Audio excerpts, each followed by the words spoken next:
जय गौर भक्त वृंद। जय जय श्री चैतन्य जय नित्यानंद।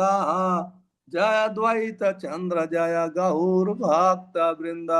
जय जय श्री चैतन्य जय नित्यानंद। जय द्वैत चंद्र जय गौर भक्त वृंद। आज हम लोग आदि लीला अध्याय 7 श्लोक संख्या 24 सॉरी श्लोक संख्या 14 से पाठ करेंगे।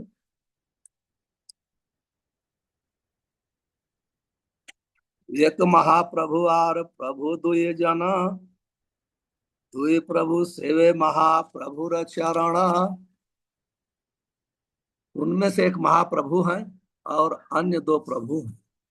दोनों प्रभु महाप्रभु के चरण कमलों का दोनों प्रभु महाप्रभु के चरण कमलों की सेवा करते हैं। तात्पर्य श्री भक्ति वेदांत स्वामी श्रील प्रभुपाद की जय।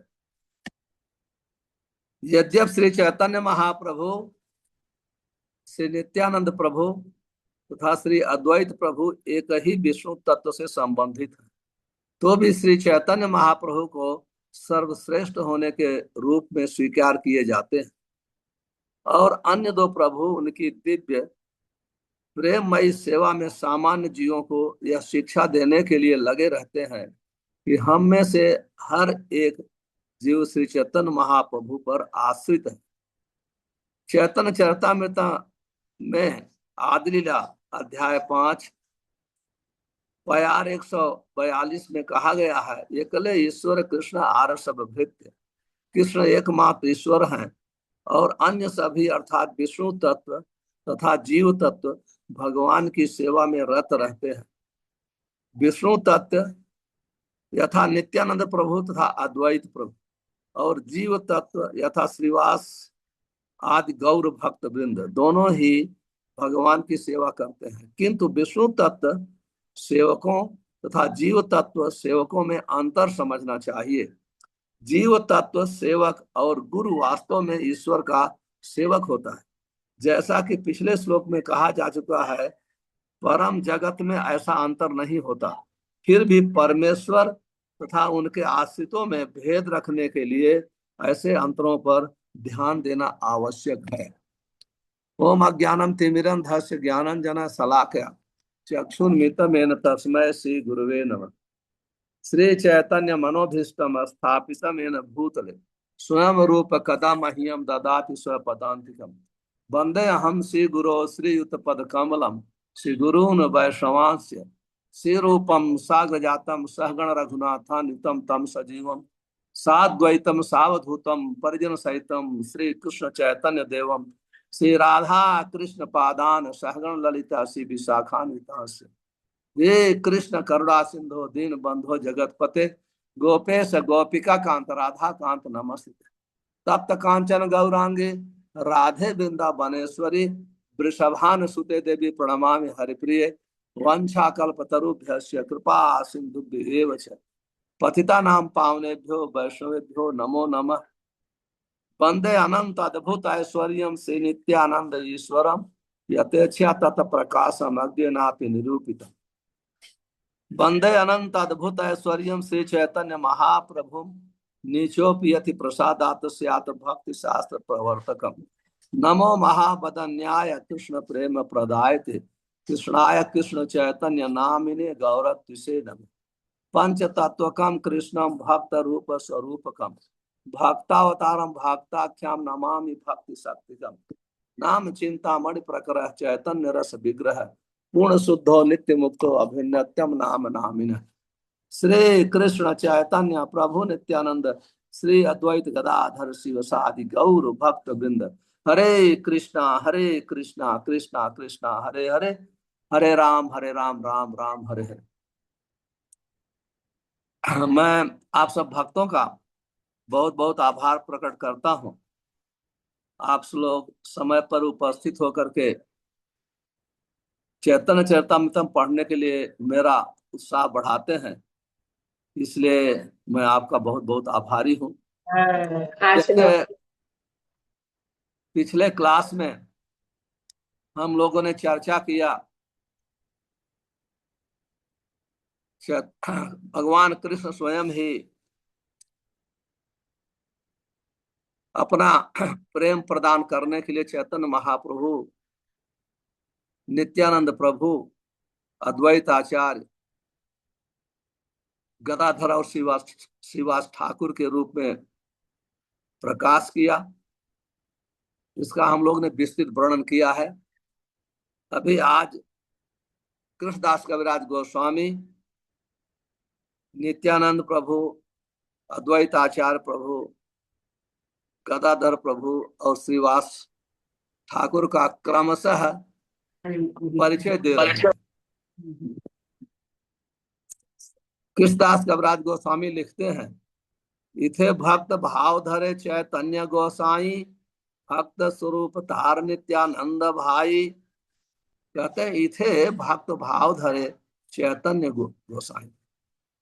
चैतन्य महाप्रभु जो स्वयं ब्रजेंद्र नंदन है, वो भक्ति भाव को धारण करके भक्त के रूप में इस भौतिक जगत में प्रकट हुए। भक्ति भाव के सर्वोच्च उदाहरण हैं श्रीमती राधा रानी।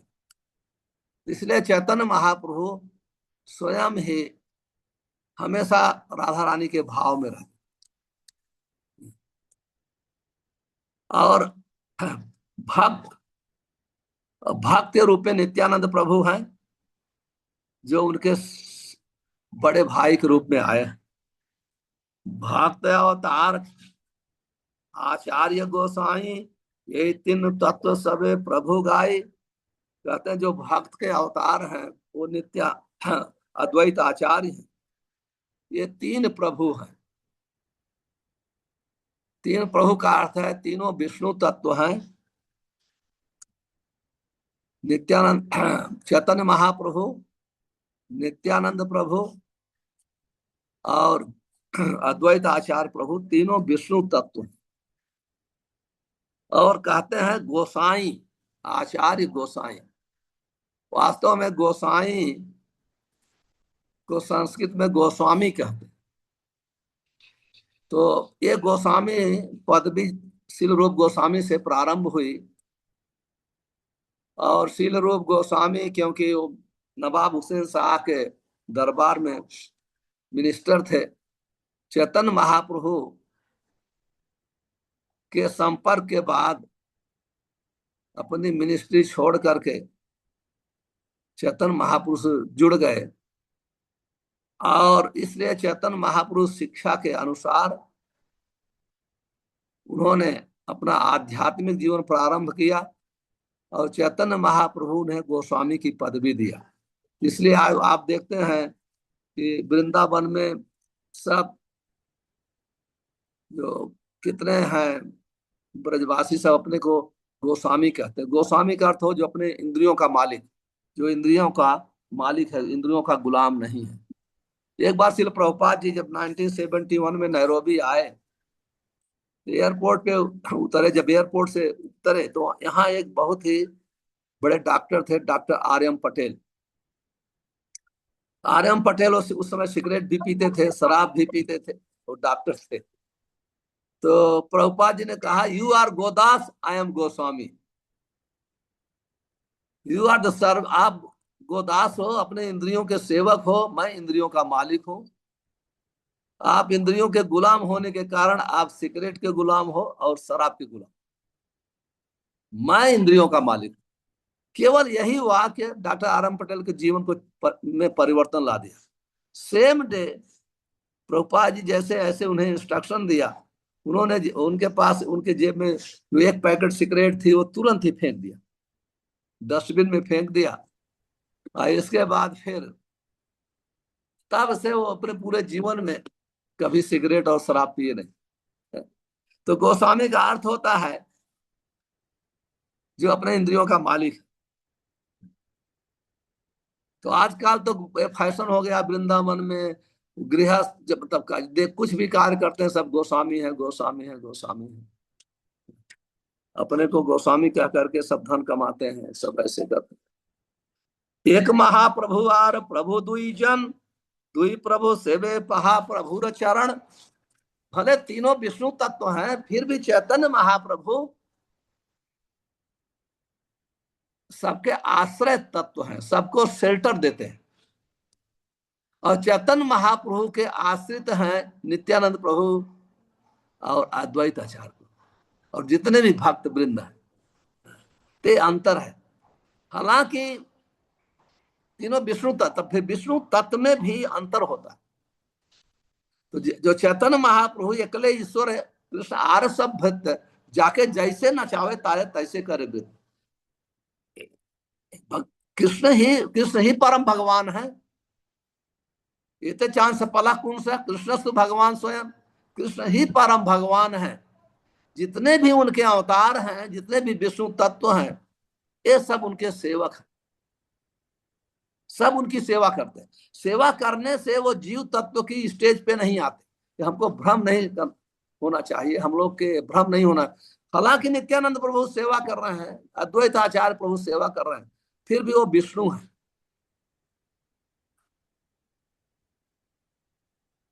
कहते हैं ये तीन तत्व सर्वाराध्य करी मानी। ये तीन तत्व जो है सबके पूजनीय है। और चतुर्थ ये भक्त तत्व आराधक माने। जो चतुर्थ भक्त तत्व जैसे गदाधर पंडित हैं, श्रीवास ठाकुर हैं, और जितने भी गौड़िया भक्त हैं बंगाल के, सब चैतन्य महाप्रभु की आराधना करते। बहुत सुंदर ढंग से लिखा है प्रभुपाद जी तात्पर्य में, मैं पढ़ रहा हूं। शील भक्त सिद्धांत सरस्वती ठाकुर अपने अनुभाष में 5 तत्वों की सत्यता के बारे में व्याख्या करते हुए कहते हैं कि हमें यह समझना चाहिए कि श्री चैतन्य महाप्रभु परम आश्रित तत्व हैं, परम आश्रय तत्व हैं, और नित्यानंद प्रभु तथा अद्वैत प्रभु उनके आश्रित हैं, किंतु वे भी आश्रय तत्व हैं। श्री चैतन्य महाप्रभु परम भगवान हैं और नित्यानंद प्रभु तथा अद्वैत प्रभु उनके प्राकट्य हैं। ये सभी विष्णु तत्व हैं, अतएव जीवों द्वारा पूजनीय है।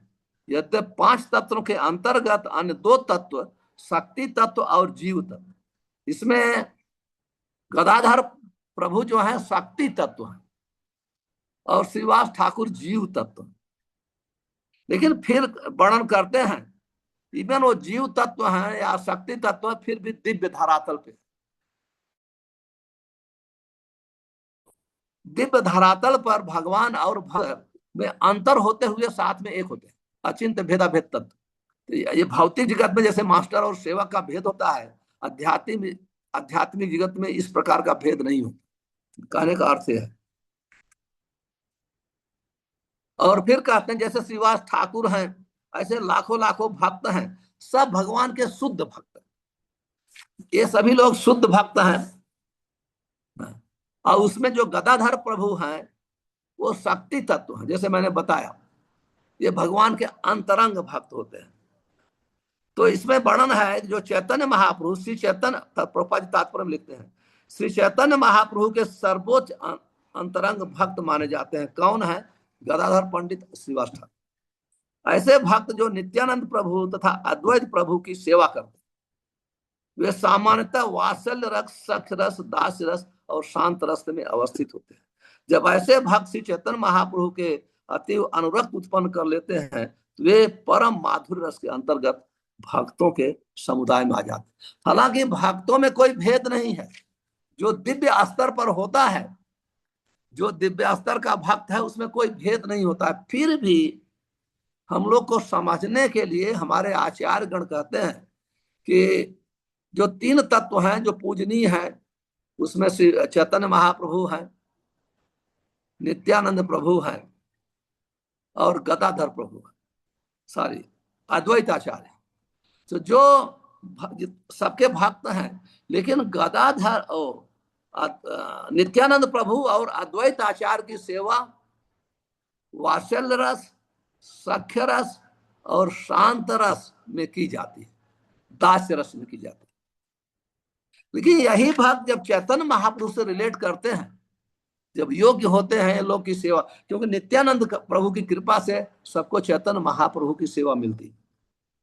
कहते हैं ये जब इनके योग्य होते हैं तब चैतन्य महाप्रभु की सेवा माधुर्य रस में करते हैं।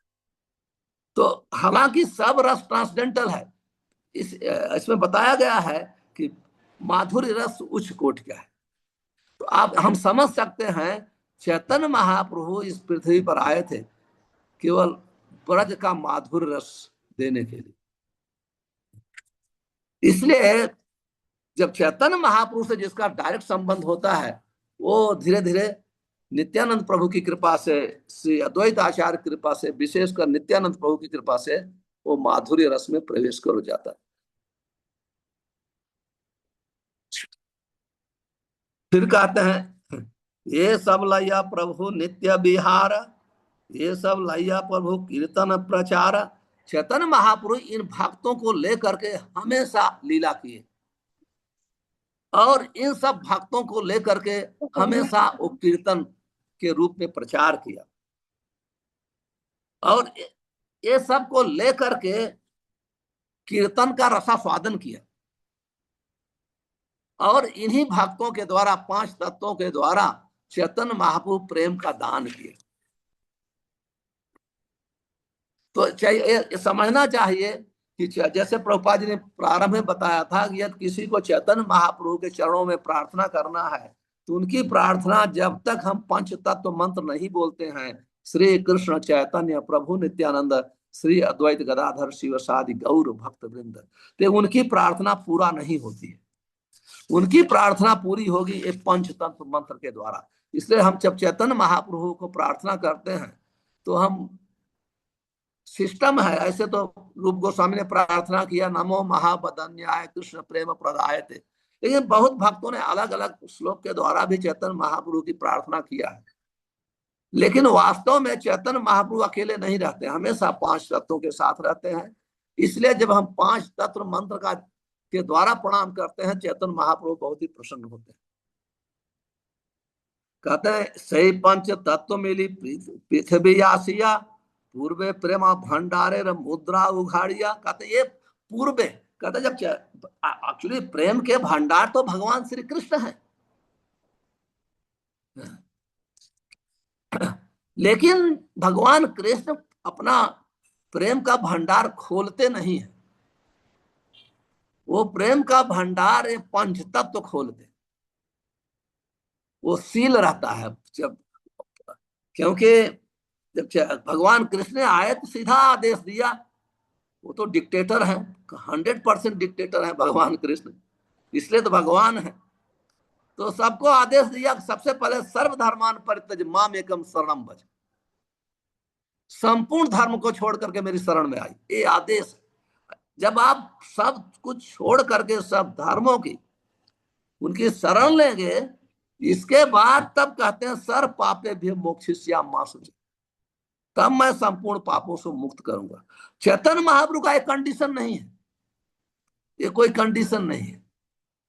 तो चैतन्य महाप्रभु ये 5 तत्वों के साथ आए और प्रेम का जो पिटारा था, प्रेम का जो बहुत बड़ा पिटारा, मटका हम कह सकते हैं बहुत बड़ा, उसको उन्होंने खोला, उसको तोड़ा और सबसे पहले 5 ने मिलकर खूब पिया। 5 मिली लूटे प्रेम करे आस्वादन, ये 5 लोग खूब उसको पिया और रसास्वादन किया। और जितनी मात्रा में पीते थे उतनी मात्रा में उनका प्रेम बढ़ता गया। इस संसार में कोई भी रस आप पिएंगे, भौतिक रस को तृष्णा कहते हैं। आदमी उसमें जब पीता है तो उसका पेट भर जाता है, उसके डिस्टेस्ट फिर स्वाद भी नहीं आता है। लेकिन आध्यात्मिक जो भक्ति है, जितनी ज्यादा मात्रा में आप करेंगे उतनी बढ़ती जाती। इसलिए कहते हैं कि जितना वो पीते थे उनकी तृष्णा बढ़ती जाती थी। और प्रभुपाद जी तात्पर्य में लिखते हैं श्री चैतन्य महाप्रभु महाबदन या अवतार कहलाते हैं, क्योंकि वे साक्षात कृष्ण होते हुए भी दीन पतित आत्माओं के प्रति श्री कृष्ण से बढ़कर दयावान। जब भगवान श्री कृष्ण विद्यमान थे तब उनकी इच्छा थी कि हर कोई उनकी शरण में आए, और उन्होंने वादा किया था तभी वे उसको संरक्षण प्रदान करेंगे। किंतु जब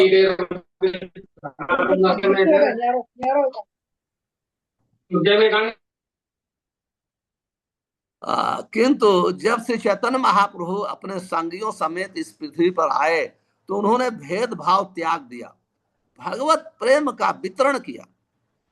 इसलिए श्री रूप गोस्वामी समझ गए कि श्री चैतन्य महाप्रभु कृष्ण के अतिरिक्त कोई है नहीं, वही है। क्योंकि ये भक्ति का सिद्धांत है, कृष्ण भजरे नाही जाति कुलादि विचार, जय भजे सही बड़ अभक्त ही निछार। कहते हैं जो भगवान कृष्ण की भक्ति में कोई देश समाज जात पात का कोई भेद नहीं है।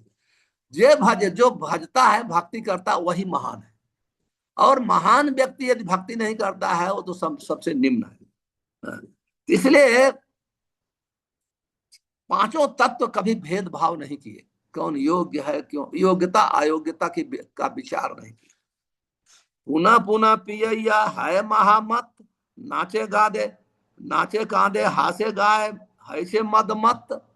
कहते हैं को बार बार पीते थे, उसका परिणाम क्या होता था, वो पीने से बेहोश नहीं होते थे, वो नाचते थे, गाते थे, आनंद लेते थे, हंसते थे,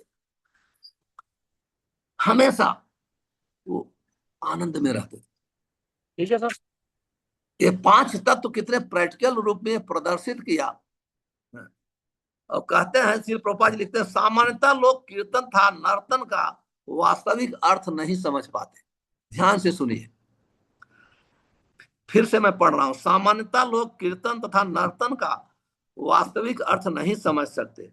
श्रीनिवास आचार्य ने गोस्वामियों का वर्णन करते हुए कहा है, कृष्णोत कीर्तन गानन नर्तन परव, न केवल चैतन्य महाप्रभु तथा उनके संगी ही इस कीर्तन था नर्तन का प्रदर्शन करते हैं, अपितु तो अगली पीढ़ी में 6 गोस्वामियों ने उनका अनुसरण किया।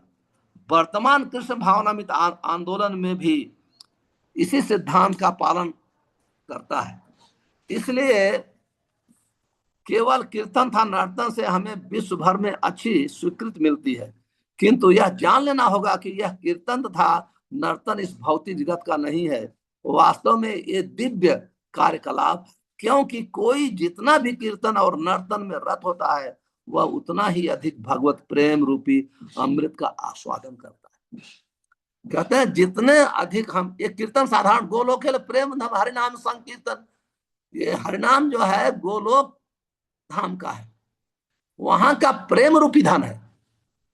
और जितनी अधिक मात्रा में इसको लोग कीर्तन में भाग लेते हैं, जप में भाग लेते हैं, श्रवण में भाग लेते हैं, उतनी अधिक मात्रा में वो प्यासे होते जाते हैं, उनकी प्यास बुझती नहीं है। वो कीर्तन करते हैं, नाचते हैं, गाते हैं। कीर्तन का अर्थ होता है प्रचार भी कीर्तन ही है। तो ये इसको साधारण नहीं, प्रभुपाद जी कहते हैं ये कीर्तन के द्वारा, वास्तव में देखा जाए तो प्रभुपाद ने जो इस्कॉन मूवमेंट प्रारंभ किया कीर्तन के द्वारा ही किया। लेक्चर तो बाद में दिया प्रभुपाद ने, पहले तो कीर्तन से चालू। तो कहते हैं जब शुद्ध भक्तों के संग में हम पंच तत्व मंत्र का कीर्तन के साथ हरे कृष्ण महामंत्र का कीर्तन करते हैं तो ये कीर्तन बहुत ही प्रभावशाली होता है, हमारे हृदय को बदल देता है।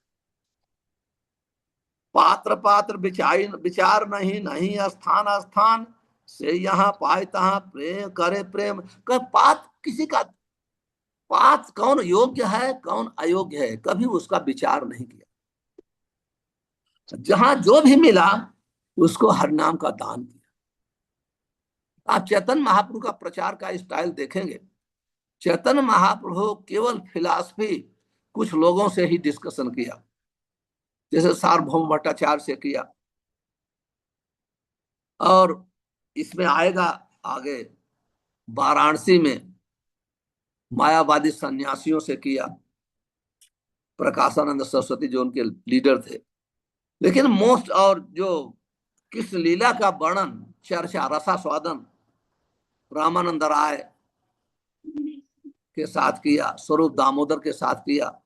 लेकिन मास ऑफ पीपुल को केवल हरिनाम के द्वारा ही प्रेम दान दिया। ये चैतन्य महाप्रभु का प्रचार का सिस्टम है। और प्रभुपाद जी आगे परपट में लिखेंगे कि ये सिस्टम अंतरराष्ट्रीय कृष्ण भावनामृत में श्रील प्रभुपाद जी ने स्थापित किया। प्रभुपाद जी बहुत स्ट्रांग वर्ड लिखते हैं अपने परपट में, मैं पढ़ रहा हूं। कुछ ऐसे धूर्त हैं जो चैतन्य महाप्रभु के संदेश के विरुद्ध कृष्ण भावनामृत आंदोलन की आलोचना करते हुए कहते हैं कि इसमें यूरोपियों तथा अमेरिकियों को ब्राह्मणों के रूप में सम्मिलित करके उन्हें संन्यास दीक्षा दी जा रही। किंतु यहाँ पर हमें प्रमाणिक कथन प्राप्त होता है कि भगवत प्रेम के वितरण में यह विचार नहीं करना चाहिए कि पात्र यूरोपीय है, अमेरिकी है या हिंदू है, मुसलमान इत्यादि। कृष्ण भावनामृत आंदोलन का प्रसार जहां कहीं भी संभव हो करना चाहिए। उन सभी लोगों को स्वीकार कर लेना चाहिए जो इस प्रकार ब्राह्मण, हिंदुओं और भारतीयों से भी बढ़कर वैष्णव बन जाते हैं।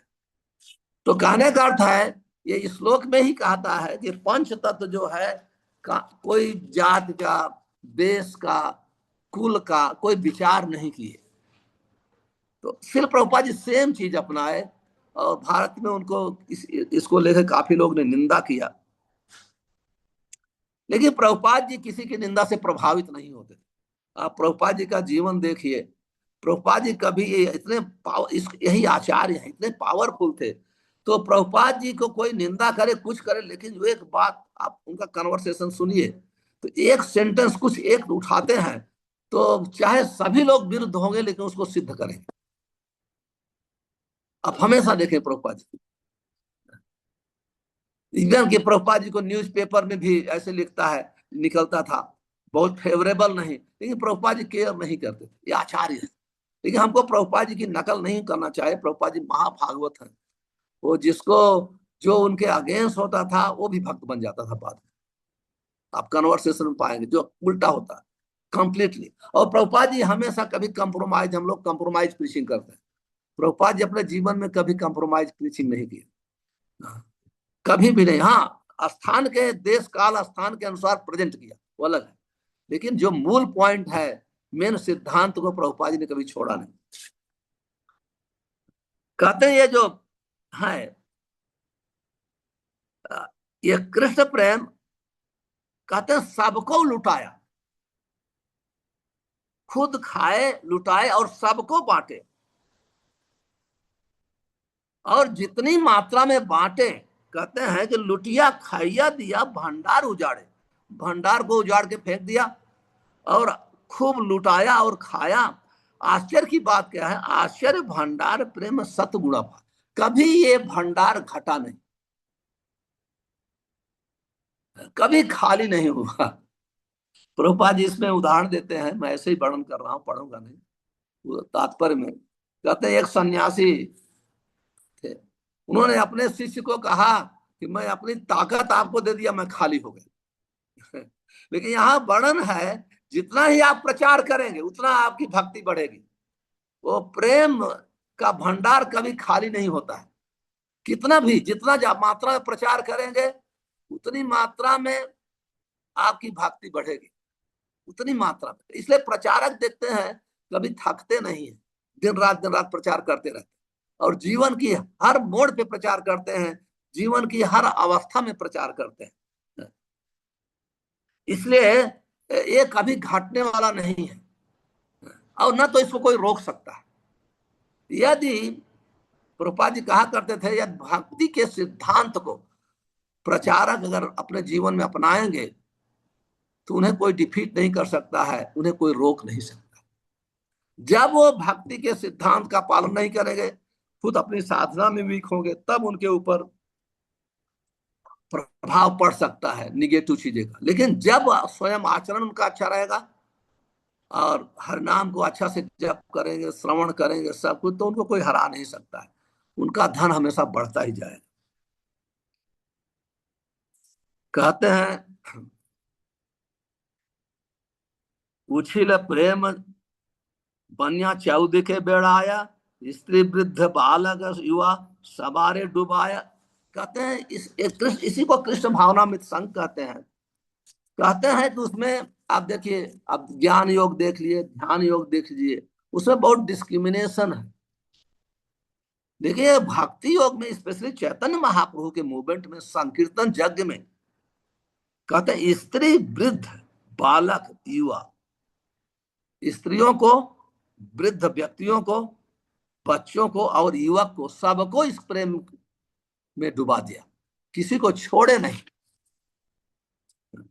और यहां तक कि जो सज्जन थे, फिर आगे कहते हैं कृष्णदास कविराज गोस्वामी, सज्जन दुर्जन पंगु जड़ अंधगण, जो सज्जन थे, जो दुर्जन थे, दुर्जन का अर्थ है जो भगवान के भक्त नहीं है, पंगु जो लंगड़े थे, जो जड़ थे, जो अंध थे, अंधे थे, सभी लोग को प्रेम रूपी भंडार में डुबाया, सबको भक्ति का दान दिया। कहने का श्रील प्रभुपाद जी लिखते हैं, दो ही वाक्य में पढ़ रहा हूं, यहां पुनः यह बात दोहराई जा सकती है कि भले ही ईर्ष्यालु ईर्ष्यालु धूर्त विरोध करे कि यूरोपियों और अमेरिकों को जनेऊ, यज्ञोपवीत या संन्यास दिया जा सकता है, किंतु इस पर विचार करने की आवश्यकता ही नहीं कि कौन भद्र है, कौन धूर्त है, क्योंकि यह एक आध्यात्मिक आंदोलन है जो बाहरी मांस मज्जा पर ध्यान नहीं देती। यह पंच तत्व के निर्देश के अनुसार समुचित रीत से चलाया जा रहा है और इसमें विधि विधानों की कड़ाई से पालन होता है, अतएव इसे बाह्य अवरोधों से कुछ भी लेना देना नहीं है। आप देखिए, जब प्रभुपाद ये मूवमेंट, जब माताओं को भी ब्राह्मणी दीक्षा देते थे प्रभुपाद जी, उस समय मूवमेंट इतना बढ़ा नहीं था, लेकिन आज तो मूवमेंट पूरे विश्व में व्याप्त हो गया है। प्रभुपाद जी उस समय देते थे, उनको लोग निंदा करते थे जब तक मूवमेंट बहुत छोटा था, लेकिन प्रभुपाद जी ने किसी जो क्योंकि चैतन्य महाप्रभु का मिशन का श्रील प्रभुपाद जी प्रचार कर रहे थे, तो आप देख सकते हैं श्लोक के अनुसार श्रील प्रभुपाद जी का मूड वही था जो पंच तत्व ने, जो यहाँ पंच तत्व के विषय में कृष्णदास कविराज गोस्वामी वर्णन करते हैं। प्रभुपाद जी का सेल का सेम मूड था। कहते हैं पूरे जगत डुबाइल हैल बीज नाश, तार देखी पंच जने परम उल्लास है। पूरे जब पूरे जो भक्ति ऐसी चीज है, संकीर्तन यज्ञ, उसको जो अपनाता है तो संपूर्ण पाप का जो बीज है वो नष्ट हो जाता है, और जब नष्ट हो जाता है तो व्यक्ति के, भक्तों के चेहरे बदल जाते हैं, उनके, उनका चलना बैठना उठना सब सदाचार आ जाता है।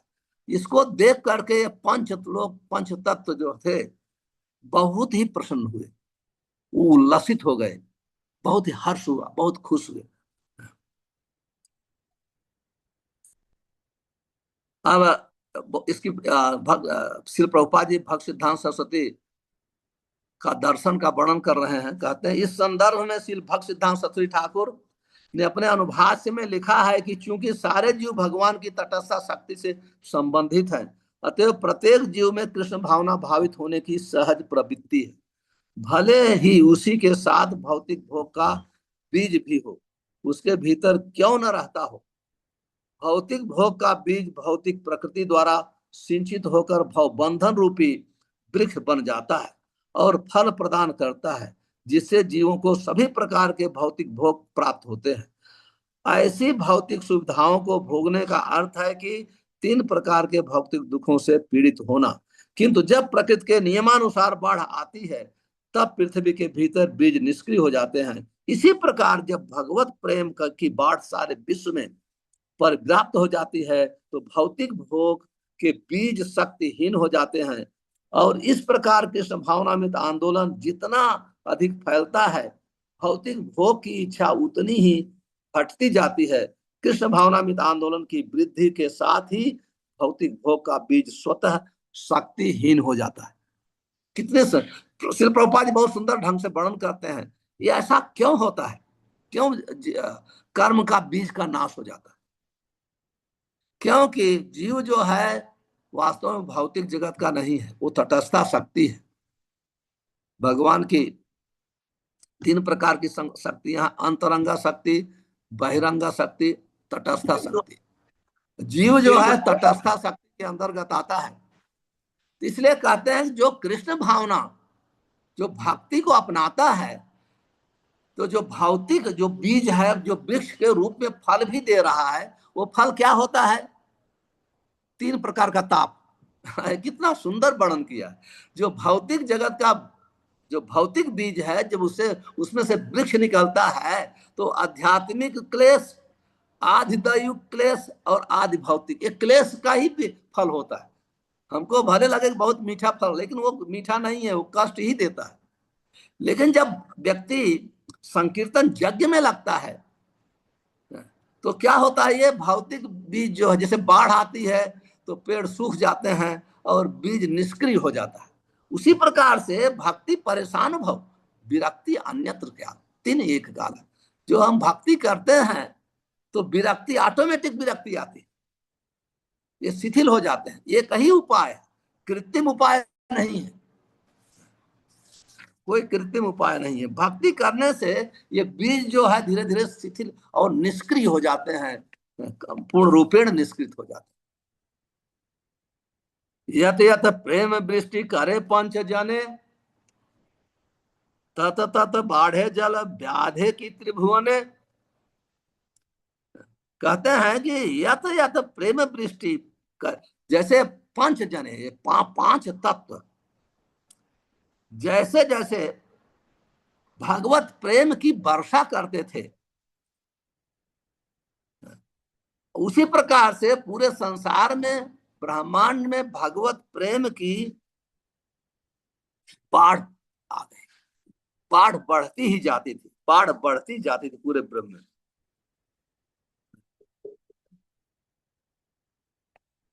कहते हैं कृष्ण, प्रभुपाद जी लिखते हैं, कृष्ण भावनामृत आंदोलन न तो रूढ़िवादी है न निष्क्रिय है, मूर्खों था धूर्तों द्वारा उठाए गए इन आक्षेपों के बावजूद कि यूरोपीय और अमेरिकी मिलेच्छों को ब्राह्मण या सन्यासी के रूप में मान्यता नहीं दी जा सकती। यह आंदोलन सारे विश्व में पर्याप्त होगा। यहाँ पर यह इंगित हुआ है कि यह विधि पर्याप्त होगी और कृष्ण भावना में से सारे जगत के को अपलावित कर देगी। कहते हैं तत तत बाढ़े जल व्यापे भुवने, ये जो प्रेम की बराड़ है व्यापे भुवने, पूरे पृथ्वी पर फैलेगा। तो कैसे यूरोपियन, अमेरिकन, अफ्रीकन कैसे बच सकते हैं? सबको ब्राह्मणी दीक्षा लेना पड़ेगा, सबको सन्यास लेना पड़ेगा। आप देखिए हमारी सोसाइटी में कितने सब यूरोपियन, अमेरिकन सब गुरु के पद के पर अवस्थित हैं, तो कोई बच नहीं सकता है। तो प्रभुपाद जी का कहने का अर्थ है ये यहाँ जो वर्णन है इस श्लोक में, अगर कोई निंदा करता है कि ये लोग यूरोपियन अमेरिकन को ब्राह्मण दीक्षा दे रहे हैं, संन्यास, तो अगर चैतन्य महाप्रभु का जल चारों तरफ फैलेगा तो उनको भी तो मिलना चाहिए, वो भी इसका रसास्वादन करेंगे। और कुछ लोग जो बचेंगे, इस कोई बच नहीं पाएगा, ये रस तो सबको पिलाएंगे। बचेगा कौन? कहते हैं मायावादी, मायावादी कर्मनिष्ठ कुतर्किक गण, निंदा का पाखंडी या तो पड़ुआ अधम।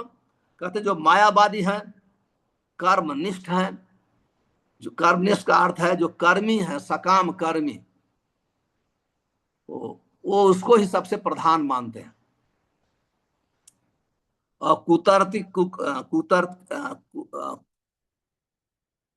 कुतर्किक गण जो हमेशा कुतर्क करते हैं, निंदक हैं, पाषंडी हैं, और जो इसके विद्यार्थी हैं, जो अधम वर्ग के लोग हैं, ये लोग महादक्ष हैं। महादक्ष इसमें है, कुतर्क करने में है, भगवान के शरीर को माया मानते हैं मायावादी, भगवान के भक्त को माया मानते हैं, भगवान की लीला को माया मानते हैं, उसको मायावादी कहते हैं। मायावादी उसको कहते हैं। और जो सकाम कर्मी हैं वो सकाम कर में दक्ष हैं, जो तार्किक हैं। ये सब लोग ही केवल कृष्ण भावना से दूर भागेंगे, ये बचेंगे। लेकिन चैतन्य महाप्रभु उनको भी नहीं छोड़ेंगे। आगे वर्णन है कि तहां देखी महाप्रभु करे न चिंतित, जगत डूबैते आमी कर लू यतन, के आइल प्रतिज्ञा आइल भंग, तार सब डूबिले पाइबे किछु रंग। कहते हैं कि जब चैतन्य महाप्रभु तहां देखी महाप्रभु करे न चिंतन, महाप्रभु देखा गया मायावादी लोग इसको स्वीकार नहीं कर रहे हैं संकीर्तन यज्ञ को, और कुतार्किक लोग नहीं कर रहे हैं। ये लोग को जब देखा पिछले श्लोक में जैसे वर्णन है, तो कहते हैं चैतन्य महाप्रभु चिंता में पड़ गए, कैसे ये लोग को लाऊं, इनको भी पिलाना चाहिए, नहीं तो चैतन्य महाप्रभु जो जिसके लिए उनका अवतार लिया था तो सक्सेसफुल नहीं होगा। इसलिए वो सोचने लगे कि क्या उपाय निकाला जाए, चिंता क्या किस उपाय से ये लोग को भी हम कृष्ण भावनामृत में लाएं, जोड़े। लेकिन फिर भी कुछ लोग भाग गए। फिर चैतन्य महाप्रभु सोचने लगे ये लोग को कैसे मैं डुबाऊं। श्रील प्रभुपाद जी लिखते हैं यहां पर एक महत्वपूर्ण बात कही गई है कि भगवान श्री चैतन्य महाप्रभु ऐसा मार्ग निकालना चाहते थे जिससे वे मायावादियों और कृष्ण भावनामृत आंदोलन में रुचि न रखने वाले ऐसे ही अन्य लोगों को पकड़ सकें। यह आचार्य का लक्षण है। जो आचार्य होते हैं उनके लक्षण है कि वो सबको कृष्ण प्रेम देना चाहते हैं। तो चैतन्य महाप्रभु ये सोचने विचार करने लगे ये लोग को कैसे लाऊं। श्रील प्रभुपाद जी कमेंट करते हैं यही आचार्य का लक्षण है। आचार्य लोग रिजर्व नहीं होते मैं इनको केवल इंडियन को ही प्रचार करूंगा, अमेरिकन को नहीं करूंगा, इंडियन में ब्राह्मणों को ही प्रचार करूंगा, जहां फेवरेबल सिचुएशन है वहां प्रचार करूंगा। हालांकि भक्त को ये देखना चाहिए, हम लोग को ये देखना चाहिए, क्योंकि कभी हम लोग कभी ऐसे लोग को मान लीजिए प्रचार करें तो हम खुद हो सकता है डूब जाए। लेकिन आचार्य इतना पावरफुल होता है, कभी वो सोचता है सबको प्रेम दान करना चाहता है। लेकिन जैसे हम लोग कनिष्ठ अधिकारी हैं, कोई मध्यम अधिकारी है तो विचार करता है। जो मध्यम अधिकारी है ईश्वर तत्धाने बाल से दुष्य प्रेम मैत्री कृपा उपेक्षा यह करे तो सब मध्यम है। जो मध्यम अधिकारी भक्त है वो भगवान की बहुत पूजा भक्ति करता है, और उनके जो भक्त होते हैं उनको भक्त को पहचानता है। फिर जो इनोसेंट है भगवान की भक्ति करता है, भक्तों के साथ संग करता है, इनोसेंट का प्रचार करता है जो मासूम लोग हैं। और जो इनियस लोग हैं, ईर्ष्यालु हैं, उनसे दूर रहता है। लेकिन आचार्य जैसे श्री प्रभुपाद जैसे आचार्य हैं वो इनियस लोग को भी प्रचार करते हैं, किसी को भी भक्त बना सकते हैं कितना भी आर्गुमेंट करे।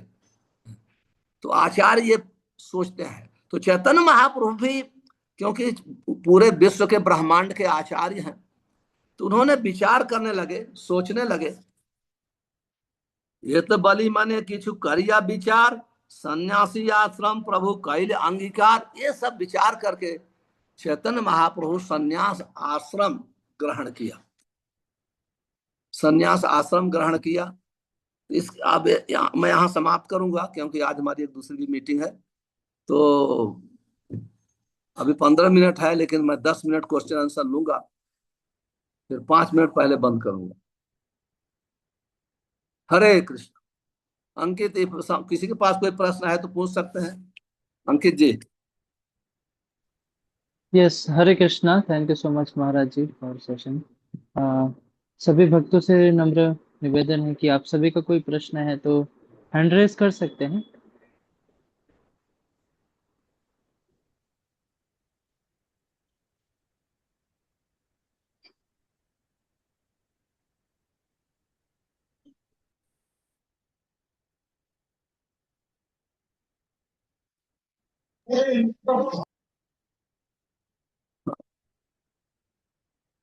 हाँ पूछे, आराधिका पूछिए, आप अनम्यूट करिए। हरे कृष्ण महाराज जी, दंडवत प्रणाम। महाराज जी, आपने 3 ताप बताए थे भौतिक वृक्ष के, वो 3 ताप कौन कौन से हैं? आध्यात्मिक जो हमारे मन से दुख होता है, आदि भौतिक जो आदि जैविक। मन से दुख, दूसरे जीवों से दुख और प्राकृतिक प्रकोप। मन और शरीर से दुख, दूसरे जीव भी दुख देते हैं, आदि जैविक कहते हैं। और प्राकृतिक प्रकोप, ये 3 प्रकार के क्लेश।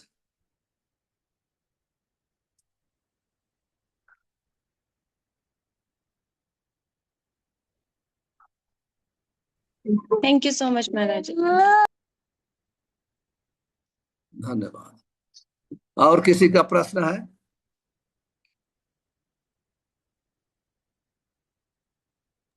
हरे कृष्ण महाराज, सादर प्रणाम। हरे कृष्ण। हाँ महाराज, मेरा ये प्रश्न था कि अभी आपने बोला कि मध्यम अधिकारी व्यक्ति है या जो प्रचारक है, वो जो है कि कनिष्ठ व्यक्ति को या जो भक्ति में अभी अग्रसर होना चाहते हैं उनको तो मदद करते हैं, लेकिन ईर्ष्यालु व्यक्तियों से बचते हैं। किंतु आचार्य जो है वो क्या करते हैं, कोई भेदभाव नहीं करता, कोई दुष्टता भी करता है उनसे। तो ये जो मध्यम अधिकारी, क्योंकि 3rd कैंटो में हमने पढ़ा कि भगवान के आदेश का जो पालन करता है या फैलाता है तो उसको हर जगह पे विजय मिलती है। तो ये मध्यम अधिकारी व्यक्ति अपने इस प्रवृत्ति से कैसे बाहर निकले कि वो, या उसमें वो कैपेसिटी अभी आना बाकी है, या किस तरीके से वो अपने आप को डेवलप कर सकता है? तो ये खुद कृत्रिम ढंग से डेवलप नहीं होता है। जो भक्त होते हैं अपनी भक्ति से मध्यम अधिकारी और उत्तम अधिकारी बनते हैं। तो उत्तम अधिकारी कभी ये दावा नहीं करता कि मैं उत्तम अधिकारी है। उसके लक्षणों से उत्तम अधिकारी मध्यम अधिकारी के पद पर अवस्थित होकर प्रचार करता है, लेकिन उसके लक्षणों से, प्रचार की शक्ति से हम समझ जाते हैं कि ये उत्तम अधिकारी है। ये उसके देखिए, जो मध्यम अधिकारी है वो उत्तम अधिकारी, जो मध्यम अधिकारी का रोल कर रहे हैं उसका नकल नहीं कर सकता है, क्योंकि प्रचार का कार्य उत्तम अधिकारी का नहीं है। उत्तम अधिकारी प्रचार नहीं करते, उत्तम अधिकारी किसी में भेदभाव नहीं करते हैं। प्रचार कार्य मध्यम अधिकारी करते हैं। तो जब उत्तम अधिकारी मध्यम प्लेटफॉर्म पे आते हैं तो तब वो डिस्क्रिमिनेट करते हैं। तब लेकिन उनका प्रचार की शक्ति, उनके तर्क करने की शक्ति, शास्त्र को प्रस्तुत करने की शक्ति से हम समझ जाते हैं कि ये उत्तम अधिकारी। जैसे श्रील प्रभुपाद जी, आप उनके प्रचार के स्पेशली कन्वर्सेशन आप पढ़ेगी, परपट अलग बात है, कन्वर्सेशन जब प्रभुपाद जी प्रचार करते हैं तो आप सबको समझ जाएंगे ये प्रभुपाद जी उत्तम अधिकारी। जैसे आर्गुमेंट करते हैं, लेकिन मध्यम अधिकारी इस प्रकार से आर्गुमेंट नहीं कर सकता है, क्योंकि शास्त्रेषु अनिपुण स मध्यम। जो मध्यम अधिकारी का लक्षण है, शास्त्र में आप अनिपुण है, श्रद्धावान स मध्यम है, उस पर अटूट श्रद्धा है पर शास्त्र को इतना प्रेजेंट नहीं कर सकता। लेकिन उत्तम अधिकारी शास्त्र में भी बहुत निपुण है। शास्त्र युक्त निपुण सर्वदा दृढ़ निश्चय प्रौढ़ श्रद्धा अधिकारी सच उत्तम मतौ। भक्तनाम सिंधु में श्रील रूप गोस्वामी उत्तम अधिकारी का लक्षण बताते हैं। कहते हैं शास्त्र को प्रेजेंट करने में बहुत एक्सपर्ट है, निपुण है, और हमेशा फुल डिटर्मिनेशन। कोई एक सेंटेंस बोलेंगे तो पीछे नहीं आएंगे। जैसे प्रभुपाद जी एक सेंटेंस बोलते थे, सर्वदा दृढ़ निश्चय है, उनको कोई हरा नहीं सकता था। और प्रौढ़ श्रद्धा, उनकी श्रद्धा जो प्रौढ़ करते हिल नहीं सकती, डगमगा नहीं सकती, इसलिए उत्तम अधिकारी। और मध्यम अधिकारी कहते हैं शास्त्रेषु अनिपुण श्रद्धावान सा मध्यम है, जो शास्त्र को प्रेजेंट करने में इतना एक्सपर्ट नहीं है पर श्रद्धा बहुत है, इसलिए वो मध्यम अधिकारी। और कनिष्ठ अधिकारी का वर्णन करते हैं, वो ना तो शास्त्र जानता है यो भवेत कोमल श्रद्धा स कनिष्ठ निगद्यते, जिसकी श्रद्धा बहुत कोमल है वो कनिष्ठ अधिकारी। तो जब प्रभुपाद जैसे प्रचारक हैं तो वो वास्तव में उत्तम अधिकारी हैं, लेकिन वो मध्यम प्लेटफॉर्म पे आए, इसलिए उनके लक्षण को, प्रचार के तरीकों को सब देख करके हम समझ सकते हैं कि प्रभुपाद जी महान आचार्य हैं, इसलिए वो सिचुएशन को एडजस्ट कर सकते हैं। ऐसा नहीं कि हर प्रचारक को एडजस्ट नहीं करना चाहिए, हर प्रचारक अपनी कमजोरी के अनुसार एडजस्ट करेगा। शिल प्रभुपाद जी, जैसे शिल प्रभुपाद जी अमेरिका, यहाँ चैतन्य परपट में हम लोग ने सुना, जैसे अमेरिका में प्रचार कर रहे थे, एडजस्ट किया, लड़कियों को ब्राह्मणी दीक्षा दिया, लड़कियों को आश्रम में दिया।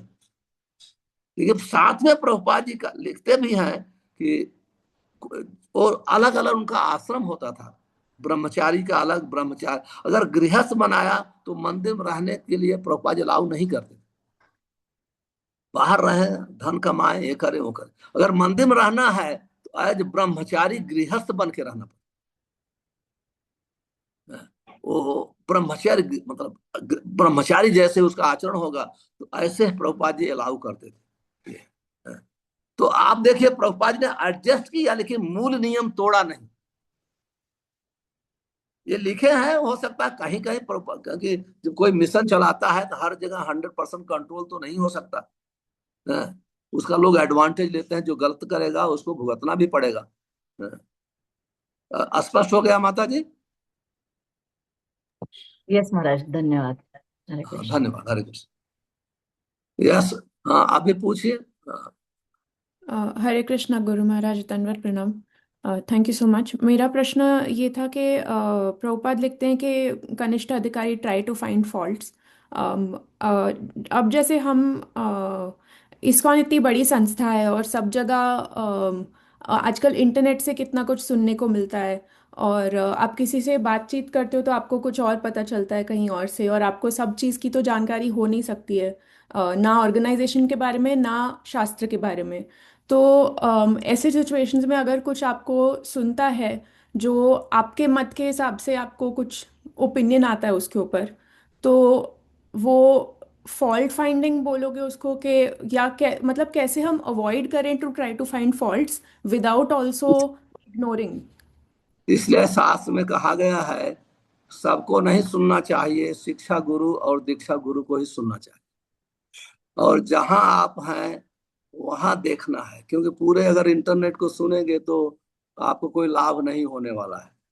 तो जहां आप हैं वहां सुधारिए, और जिससे आप शिक्षा ले रहे हैं शास्त्र के अनुसार आपको पता चल जाएगा उनका जीवन। इंटरनेट से तो जो बोल रहा है आप उसके विषय में तो नहीं जानते हैं, उसका जीवन कैसे है, कब उठता है, कब बैठता है, कब सोता है, क्या करता है क्या नहीं, तो हम केवल उसकी आवाज सुनते हैं। इसलिए उसमें जैसे आप कहती हैं सत्य है, ये भ्रम होना स्वाभाविक है। इसलिए कहा गया है हमको हमेशा साधु शास्त्र गुरु, शिक्षा गुरु, दीक्षा गुरु, शास्त्र को सुनना चाहिए। अभी पूरे हमारे जैसे आपकी, किसी की, मेरी भी, पूरे विश्व की रिस्पॉन्सिबिलिटी तो नहीं है। जहां मैं प्रचार करता हूं, जिसको प्रचार करता हूं, मेरी रिस्पॉन्सिबिलिटी उनकी, मेरी रिस्पॉन्सिबिलिटी हमारी खुद की स्पिरिचुअल लाइफ की है, और जो मेरे साथ जुड़े हैं उनके लिए भी है। तो अभी पूरे पृथ्वी पर इस्कॉन है, कहाँ क्या हो रहा है, कहीं सत्य है कहीं असत्य है। अभी मैं, एक बार किसी ने हमारे विषय में लिखा कि मैं लोकल लोग का पासपोर्ट चोरी कर लेता हूँ। वो मैं जो लिखा मैं उसको नहीं जानता हूँ, वो मुझे नहीं जानता है। मैं तो कितने भक्तों का, लोकल लोग का पासपोर्ट बना के भारत भेजा, वृंदावन में। तो ऐसे बहुत कौन क्या बोलेगा, क्या लिखेगा इंटरनेट पे, तो उसका उस पर विश्वास नहीं होना चाहिए। हमारा भागवतम है, भगवत गीता है, हमारे शिक्षा गुरु शिल प्रभुपाद जी हैं, जो शिल प्रभुपाद जी की शिक्षा के अनुसार आपको सिखाता है, वो आपका शिक्षा गुरु है, दीक्षा गुरु। बस इतना है ना, इतना लोग को हम सुनेंगे, हम भक्ति में आगे बढ़ेंगे, अंत में हमें भगवत प्राप्ति हो जाएगी। Thank you so much Guru Maharaj, very helpful. धन्यवाद। Thank you. यस प्रभु। शर्मा जी, आप एक बार आप पूछ सकते हैं क्वेश्चन। हरे कृष्णा, दंडवत प्रणाम प्रभु जी। हाँ प्रभु जी, दो ताप से तो निकलना थोड़ा आसान है, और दो ताप में रहते हैं तो थर्ड ताप, मन के ताप वाले है ना, वो हमेशा ही रहता ही है। तो उससे बाहर नहीं निकला जाता।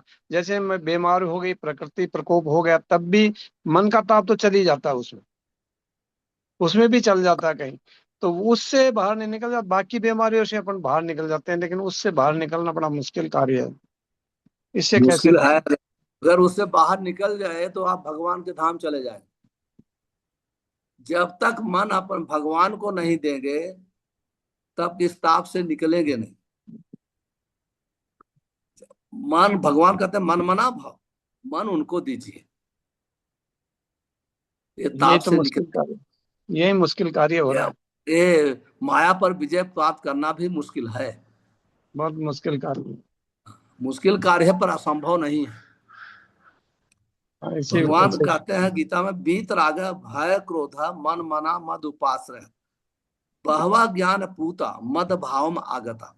कहते हैं बहुत लोग ऐसे हैं, ये क्रोध से, भय से मेरी शिक्षा का पालन करके ये सबसे मुक्त हो चुके हैं। तो जो पास्ट में हो चुके हैं, कठिन है, पर अगर कठिन काम आप, असंभव नहीं है, कठिन है पर असंभव नहीं, क्योंकि पहले लोग ने इस पे विजय प्राप्त किया है। तो अभ्यास से ये संभव है, ऐसा नहीं कि नहीं संभव। धन्यवाद प्रभु जी, बहुत अच्छा बोला है आपने, बहुत अच्छी तरह समझाया। सभी पॉइंट्स काफी क्लियर हुए, और ये भी कोशिश करेंगे, मतलब प्रयास जारी रहेगा कि अपना इसको काम कम करें। केवल एक ही है, हमारे कोशिश करना, बाकी महामंत्र का कार्य है। अपना कार्य कोशिश करना है, बाकी महामंत्र का कार्य है मन को शुद्ध करना। जी प्रभु। ओके, अभी लास्ट एक क्वेश्चन बस, इसके बाद क्वेश्चन हरे नहीं होगा, कृष्ण। मेरा समय हो गया है मीटिंग में। हाँ माता जी। हरे कृष्ण, दंडवत प्रणाम गुरु जी। हाँ। मेरा एक क्वेश्चन है कि आपने अभी बोला कि जब हम रहते हैं मंदिर या कहीं और जगह, तो उसके हिसाब से हमें रहना चाहिए, और अपराध, लेकिन हमें जानबूझ के कोई अपराध करना नहीं चाहते, लेकिन हल हो जाता है, या देख के या कुछ बिना समझ के, तो उसके लिए हमें क्या करना चाहिए कि जैसे वो ट्रेनिंग अपराध की हम अवॉइड जरूरत करें? है, उसके लिए ट्रेनिंग की जरूरत है। इसलिए वैष्णव एटिकेट की शिक्षा दी जाती है, ट्रेनिंग की जरूरत है। इसलिए वैष्णव एट का समझाया जाता है, कैसे उठना है, कैसे बात करना है, कैसे भक्तों के साथ व्यवहार करना है, कैसे विग्रह के साथ व्यवहार करना है। ये सब वैष्णव एटिकेट में आता है। इसको सीखना चाहिए। इसको सीखने से, सीखने का अर्थ है याद करना है, सीखने का अर्थ है अपने जीवन में अभ्यास करना। तो हम कितने अपराधों से ऑटोमेटिक मुक्त हो जाते। नहीं, तो मैं अपराध इसी, हम जानते हैं कि हमारे से अपराध हो रहा है, लेकिन कई बार ऐसा होता है कि किसी को हम ऐसे बोलना चाहते हैं कि सिखाने के लिए, लेकिन फिर वो अपराध जैसा हो जाता है, तो उसके कैसे करें? हाँ, जब जब इस जो व्यक्ति इस योग्यता नहीं है, उसका अधिकार नहीं है सिखाने का। ये योग्यता तो चाहिए। अगर कोई, अभी कोई विद्यार्थी है और दुनिया का गुरु बनना चाहता है तो कैसे हो सकता। तो जब तक योग्यता नहीं है तब तक हमें हमेशा स्टूडेंट जैसे ही रहना चाहिए। ओके, धन्यवाद प्रणाम। सिखाना तो जो टीचर है वो सिखाता है, विद्यार्थी थोड़ी सिखाता है। विद्यार्थी के साथ पढ़ा जाता है। विद्यार्थी जैसे कहते हैं ना, भक्तों एक समान लेवल के भक्त के साथ भक्ति की जाती है, उच्च कोटि के भक्त के साथ सीखा जाता है। ओके, तो जब तक इस टाइप की प्रवृत्ति हो तब तक बहुत नम्रता पूर्वक सीखना चाहिए। ओके जी महाराज, जिस, प्रणाम। और हम तुरंत ही मुक्त हो जाएंगे। मैं आप सब भक्तों से क्षमा चाहता हूँ, अभी कोई प्रश्न नहीं ले सकता। हमारी, मुझे एक दूसरा प्रोग्राम है, मीटिंग है, तो अटेंड करना पड़ेगा तुरंत ही अभी। तो इसी के साथ मैं आप सब भक्तों का आभार प्रकट करते हुए, धन्यवाद देते हुए आज की कक्षा का समापन करूंगा। बोलिए श्री कृष्ण चैतन्य प्रभु नित्यानंद श्री अद्वैत गौर हरे कृष्ण हरे हरे कृष्ण कृष्ण हरे हरे हरे राम हरे राम हरे राम हरे राम राम राम हरे हरे। हरे कृष्णा। गुरु महाराज की हरे कृष्ण। जय।